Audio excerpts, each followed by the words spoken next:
A strange event has taken place in my small town. It all began with a mysterious film titled Mr. Blank. I remember getting a text from my girlfriend Lacey before she vanished. It was odd, but it seemed like a harmless invitation to watch a horror film. Little did I know it would lead to the disappearance of 12 people, including Lacey. The film arrived without any warning. Only one theater in town was screening it, and it wasn't available online. There were no advertisements, no previews, just an odd movie that seemed to appear out of nowhere. The staff at the theater were confused as it replaced a movie already scheduled for that time, but they didn't ask questions. The screening happened at 5:30 p.m., and by the time the employee entered for cleanup at 6:40 p.m., the theater was empty. All the seats were untouched. No one had left or entered during the film. The screen was said to have been filled with nothing but static, and that's all we were told. The employee who went in to clean is now missing, as is the rest of the staff. The manager was found dead in his office, strangled with a plastic bike lock. Another employee, hired only a few weeks prior, has also vanished. They suspect him, but something doesn't sit right with me. None of it makes sense. And the strangest part? There's no evidence of the film. No one's ever found a copy of it, and the local police are doing very little to help, despite my constant questioning. There have been strange vehicles with tinted windows parked near the theater, some even near my own neighborhood.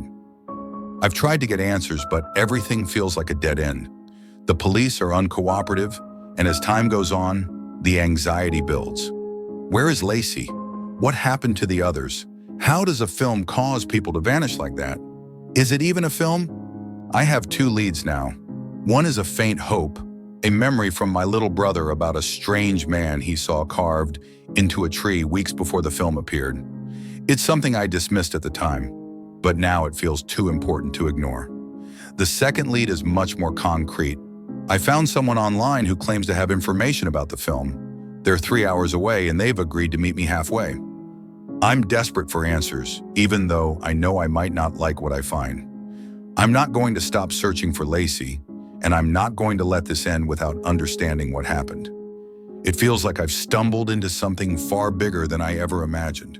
Something that isn't just about missing people, but something darker.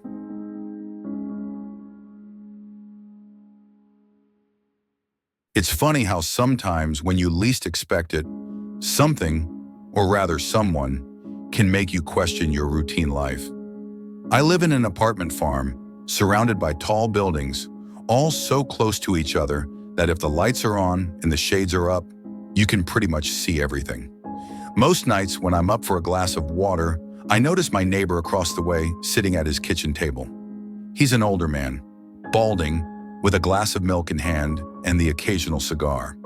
He always wears a faded robe, and his life seems as ordinary as it gets. But for some reason, I always found him intriguing. We never spoke much, just the occasional awkward wave. But one night, things changed. I was in the kitchen having my own late-night milk and cigarette when he gestured for me to join him. I didn't know what to make of it, but I found myself walking down the stairs into the cold autumn air and across to his building. When I arrived, he was waiting in the lobby, looking just as unremarkable as always. We exchanged a few pleasantries before heading upstairs. The elevator doors opened and we walked to his apartment. I couldn't help but notice how luxurious it was inside. Everything was perfect. Chandeliers, fine china, expensive rugs. The apartment looked like something out of a high-end hotel, only more refined. He poured us both a drink and we sat down at his kitchen table. That's when he started talking. He told me about a woman named Melissa, a patient he'd been treating at his clinic. She had lost her family in a car accident and was left paralyzed. But what struck him most was the way she described her dreams. She dreamed of her son stuck in a wall of water. I remember thinking how awful that must have been, but then it took a disturbing turn. Melissa, after hearing this, tried to kill herself. She took a fork and stuck it into an electrical outlet, and for a brief 100 seconds, her heart stopped. I was horrified, but that wasn't the end. Brandon, my neighbor, the one I was talking to, told me that when Melissa regained consciousness, she was oddly happy. She described seeing her family again, her son playing on the beach, and her husband forgiving her. In her own words, those 100 seconds were the best of her life, And despite everything she went through, she found peace in that moment. But something felt off. I pressed him for more information, and that's when he started talking about his own beliefs, about how empathy can be dangerous, and that he tried to push that mask of positivity onto his patients, even when he knew it was false. He also confessed something shocking. He had lost it when Melissa attempted suicide, and he had broken 1,000 protocols just to be with her when she woke up.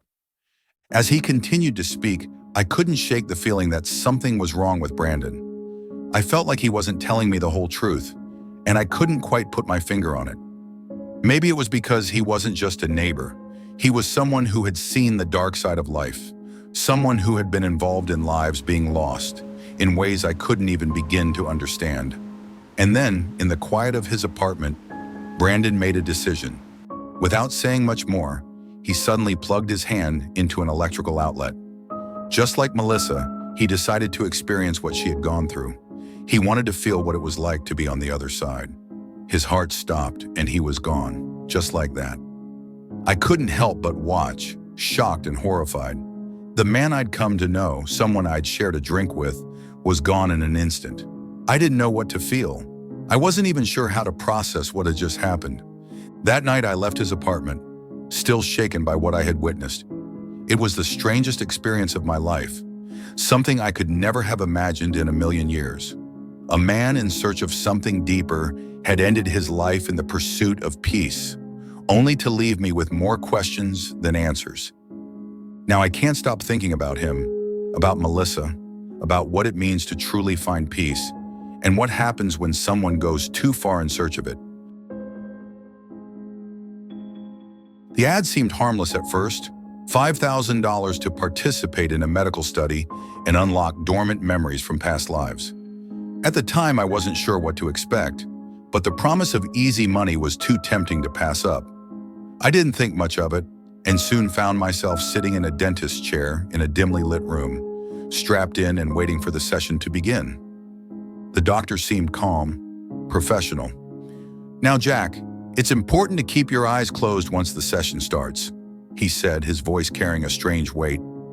The restraints felt unnecessary, but he was insistent, reminding me that they were for my own safety. "Anything could happen once we begin," he said, but I signed the waiver, so I had no choice but to trust him. The procedure seemed simple enough.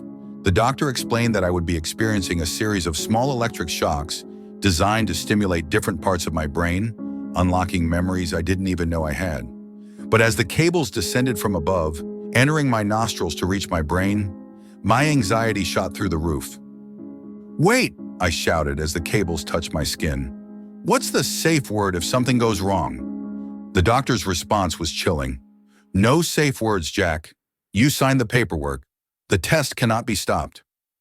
My heart raced. There was no turning back now. The first shock hit. It was sharp, unbearable, sending a jolt through my entire body.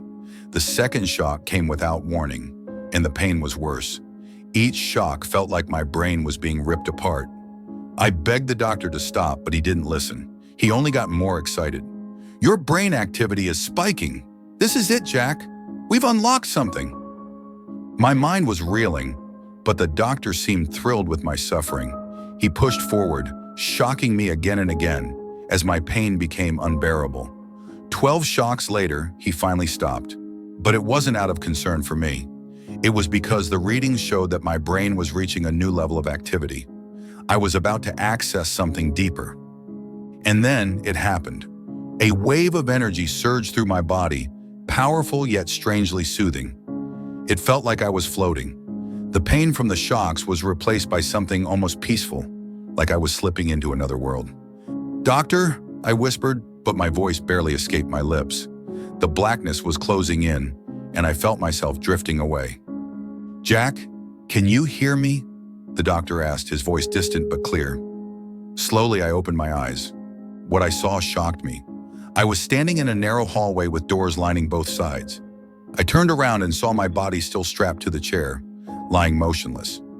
I had somehow left my physical body behind. This was my subconscious. The doctor's voice echoed from the hallway, asking me to open a door.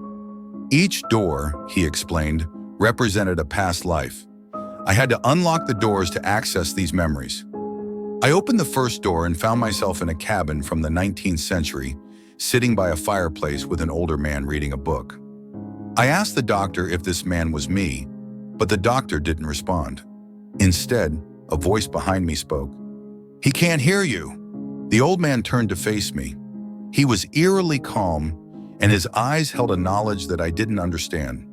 He explained that he was a part of my brain, the part that protected me from the overwhelming flood of memories from past lives. Without this part of my brain, I would have been born with all my past memories intact, which would have destroyed my mind.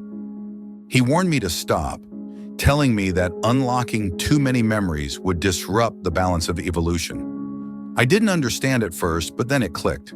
He wasn't just part of my mind, he was evolution itself, a defense mechanism to prevent us from being overwhelmed by the past. If I kept going, I could lose everything. I tried to leave, but before I could escape, the old man grabbed me. He told me that if I didn't stop unlocking my memories, he would erase them all. My mind would be wiped clean, and I would be left in a vegetative state. Desperate, I promised to stop, and the memory faded, leaving me back in the hallway. The doctor asked me what I saw. I told him everything, but instead of showing concern, he seemed more intrigued. It was then that he revealed the truth. He had run this experiment before. Previous participants had all ended up in comas. Some had died. I wasn't special. I was just another test subject. The doctor continued pushing me to open more doors, telling me I was getting closer to the truth. But as I opened door after door, I started to feel the weight of what was happening. Each door led me to a new life, a different version of myself in different times and places. But none of them felt like mine. I was just observing, unable to change anything. Then I opened a door that wasn't like the others. The room was modern, familiar, but strange. There I saw a family picture, a man who looked exactly like me, standing with a woman and child. It was a life I didn't recognize. But as I explored the house, something felt off. The date on a newspaper was today's date. This wasn't a past life. This was a memory from another timeline, another version of me. The doctor was thrilled, but I was horrified. I had crossed into a parallel universe. The man in the picture was me, but he had a family. I felt connected to them, emotionally bonded, even though they weren't mine. The memories, the love, they felt real. But then, as quickly as the joy appeared, it all turned to ash. A shadowy figure appeared, a man with red glowing eyes. He told me that I wasn't supposed to be there, that I had tampered with things I shouldn't have. The world I had entered was burning. The family I had connected with was now trapped in a fire, and there was nothing I could do to stop it. The shadow warned me, stop remembering or it would all burn down. I didn't have a choice anymore. I had to stop this, but it was too late. I had opened the final door.